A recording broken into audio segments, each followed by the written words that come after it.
سورت مشتمل تھی مسئلہ توحید پر، اس پر 7 مفصل واقعات انبیاء پیش کیے گئے۔ سورت مشتمل تھی رسالت حق کے اس بات پر، اور سورت کا بنیادی مضمون تھا پیغمبر کو تسلی کہ حضرت آپ نبوت کا کام خوب زور و شور سے فرمائیں، ہماری مدد و نصرت جیسے حضرت نوح سے لے کے موسیٰ و عیسیٰ تک کی گئی حاضر رہے گی۔ اللہ تعالیٰ کی نصرت اور مدد کے حصول کے طریقوں میں سب سے اعلیٰ طریقہ استقامت ہے۔ استقامت علی توحید کا بیان مکمل ہو گیا۔ استقامت علی الاعمال وَأَقِمِ الصَّلَاةَ، پابندی سے پڑھے نماز، طرفی النہار، دن کے دونوں کناروں میں، ایک فجر اور ظہر اور دوسری عصر اور مغرب، وَزُلَفًا مِّنَ اللَّيْلِ، اور کچھ حصے میں رات کے عشاء۔ ابن العربی مالکی اور دیگر علماء نے لکھا 5 نمازیں اس آیات سے ثابت ہیں۔ ان الحسنات یذہبن السیئات، بے شک نیکیاں دور کر دیتی ہے گناہ، چھوٹے موٹے گناہ تو نماز سے دعا سے آنے جانے سے چھٹ جاتے ہیں۔ ذالک ذکریٰ للذاکرین، یہ نصیحت والوں کے لیے۔ وَاصْبِرْ، جم کے رہنا، پیچھے نہیں ہٹنا۔ نماز اس لیے نہ پڑھے کہ آپ مسئلہ چھوڑے، نماز اس لیے پڑھے کہ مسئلے میں اور طاقت آئے۔ فَإِنَّ اللَّهَ لَا يُضِيعُ أَجْرَ الْمُحْسِنِينَ، پس بے شک اللہ ضائع نہیں کرے گا اجر نیکوکاروں کا۔ فَلَوْلَا كَانَ مِنَ الْقُرُونِ مِنْ قَبْلِكُمْ أُولُو بَقِيَّةٍ، کیوں نہیں ہوا گزشتہ امتوں میں سے تم سے پہلے اہل خیر، اولی بقیہ اہل خیر، دین کے لوگ، سفید پوش، بزرگان دین کا بقایا۔ بڑے عالم کو لکھتے ہیں بقیت السلف اور مفخر الخلف، ینہون عن الفساد فی الارض، جو روکتے تھے فساد سے ملک میں، الا قلیلا، مگر بہت تھوڑے تھے، ممن انجینا منہم، جن کو ہم نے بچایا۔ آیت سے پتہ چلا کہ گزشتہ امتوں میں بھی تبلیغ تھی، اور تبلیغ کا مشکل مرحلہ نہی عن المنکر ہے، وہ موجود تھا۔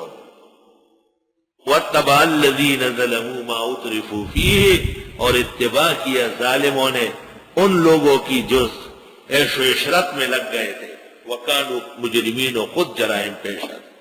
وَمَا كَانَ رَبُّكَ لِيُهْلِكَ الْقُرَىٰ بِظُلْمٍ، نہیں ہے تیرے رب کے ہلاک کرے بستیوں کو ظلم کر کے، وَأَهْلُهَا مُصْلِحُونَ، اور وہاں کے لوگ اچھے، ایسا کبھی نہیں ہوگا۔ جب بھی اللہ ان کو ہلاک کرے گا تو یہ ظالم ہوں گے، اللہ ظالم نہیں۔ بظلم کا تعلق 2 جگہ ہے، وما کان ربک لیہلک القری بظلم، اور دوسری تفسیری کہ تیرا رب نہیں ہے کہ ہلاک کرے لوگوں کو ان کے ظلم اور گناہ کی وجہ سے اور وہ ٹھیک ہو، نہ، ان کی اصلاح پر فساد غالب ہوگا، ان کے عدل پر ظلم غالب ہوگا، ان کی توحید پر شرک چھا گیا ہوگا، ان کے اتباع سنت کی جگہ بدعت پھیل گئی ہوگی، تب اللہ ان کو ہلاک کرتے ہیں۔ وَلَوْ شَاءَ رَبُّكَ، اگر تیرا رب چاہتا، لَجَعَلَ النَّاسَ أُمَّةً وَاحِدَةً، تو کر دیتا سب لوگوں کو ایک ہی جماعت۔ یہ اللہ کی مشیت نہیں ہے۔ اللہ کی مشیت یہ ہے کہ دنیا میں کتا بھی ہو، ہرن بھی، خنزیر بھی ہو اور بکری بھی، حلال بھی ہو مردار بھی، مسلمان بھی ہو کفار بھی، رات بھی ہو اور دن بھی، قحط بھی ہو سقط بھی، تنگی بھی ہو اور راحت بھی، اچھے لوگ بھی ہو اور برے بھی، اسی کو دنیا کہتے ہیں۔ جہاں سب ایک جیسے ہوں گے اس کو جنت کہتے ہیں۔ وَلَا يَزَالُونَ مُخْتَلِفِينَ، اور ہمیشہ یہ اختلاف کریں گے، إِلَّا مَن رَحِمَ رَبُّكَ، مگر جس کو نوازا تیرے رب نے، وہ اختلاف کی وجہ سے مقصد کو نہیں چھوڑے گا۔ وَلِذَلِكَ خَلَقَهُمْ، اور اسی کے لیے اللہ نے ان کو پیدا کیا۔ ایزو کسی ہمدم دیری نہ کبلا، کم نہیں ملاقات مسیحا و خضر سے۔ گلہائے رنگا رنگ سے ہے رونقی چمن، ایزوک اس چمن کا ہے زیب اختلاف سے۔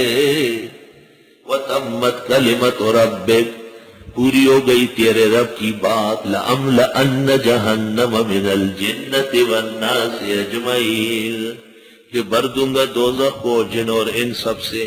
وَكُلًّا نَّقُصُّ عَلَيْكَ مِنْ أَنبَاءِ الرُّسُلِ، اور یہ سب بیان کرتے آپ کو خبریں پیغمبروں کی، سب پیغمبروں کی نہیں، جن پیغمبروں کا ہم نے چاہا ان کے واقعات بیان کیے، جیسے 7 پیغمبروں کا یہاں ذکر آیا ہے۔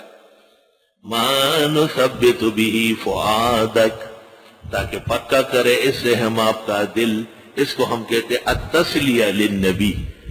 وَجَاءَكَ فِي هَذِهِ الْحَقُّ وَمَوْعِظَةٌ، اور آگے آپ کے پاس اس سلسلے میں حق اور نصیحت، وَذِكْرَىٰ لِلْمُؤْمِنِينَ، اور نصیحت مسلمانوں کے لیے یاد دہانی۔ وَقُلْ لِلَّذِينَ لَا يُؤْمِنُونَ اعْمَلُوا عَلَىٰ مَكَانَتِكُمْ، کہے ان لوگوں سے جو ایمان نہیں لاتے عمل کرو اپنی جگہ۔ جب تمام دلائل آ گئی، وحی پہنچ گئی، انبیاء تشریف لے آئے، بیان توحید و تبلیغ مکمل ہو گئی، تم تس سے مس نہیں ہوئے، تو رہو اب عذاب کے منتظر۔ اِنَّا عَامِلُونَ، ہم بھی عمل کر رہے ہیں، وَانتَظِرُوا، انتظار کرو، اِنَّا مُنتَظِرُونَ، بے شک ہم بھی انتظار میں ہیں۔ سورت کا خلاصہ 4 چیزیں ہیں، چاروں یہاں موجود ہیں۔ سب سے پہلی بات یہ ہے جو رد شبہ مشہورہ ہے کہ غیب دان نہ نبی ہے نہ ولی، نہ آسمانی مخلوق نہ زمینی، صرف اللہ عالم الغیب ہے۔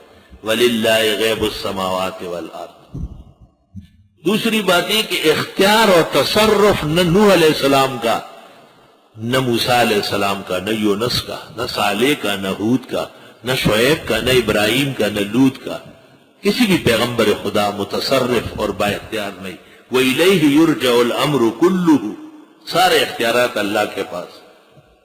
تمام انبیاء اور مرسلین اللہ کے پیارے اور محبوب و مقرب ہیں، انہوں نے دنیا میں اللہ کی عبادت اور اللہ پر اعتماد بحال کیا۔